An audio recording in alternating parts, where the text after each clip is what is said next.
Hello friends, இது VR unique. December மாதத்தில் எந்த வங்கி அதிக வட்டி தராங்க அப்படிங்கிறத இந்த வீடியோவில் பார்த்துடலாம். ஹெச்டிஎஃப்சி வங்கி 35 மாதத்துக்கு அதிக வட்டி தராங்க.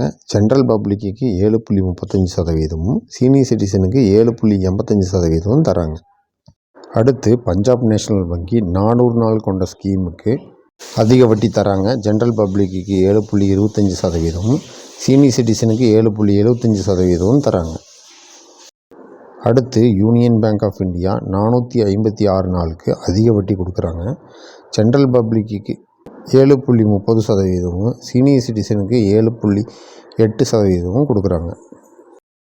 அடுத்து பேங்க் ஆஃப் பரோடா 2 வருஷத்துலேருந்து 3 வருஷத்துக்குள்ள டெபாசிட்டுக்கு அதிக வட்டி கொடுக்குறாங்க. ஜென்ரல் பப்ளிக்கு 7.15%, சீனியர் சிட்டிசனுக்கு 7.65% தராங்க. அடுத்து ஸ்டேட் பேங்க் ஆஃப் இந்தியா 444 நாளுக்கு அதிக வட்டி கொடுக்குறாங்க. ஜென்ரல் பப்ளிக்கு 7.25%, சீனியர் சிட்டிசனுக்கு 7.75% தராங்க. அடுத்து கனரா வங்கி 3 வருஷத்துலேருந்து 5 வருஷத்துக்குள்ள ஸ்கீமில் 7.40% ஜென்ரல் பப்ளிக்கும், சீனியர் சிட்டிசனுக்கு 7.90% தராங்க. உங்களோட ஃபேவரட் பேங்க் எதுன்னு கமெண்டில் சொல்லுங்கள். தேங்க்ஸ் ஃபார் வாட்சிங்.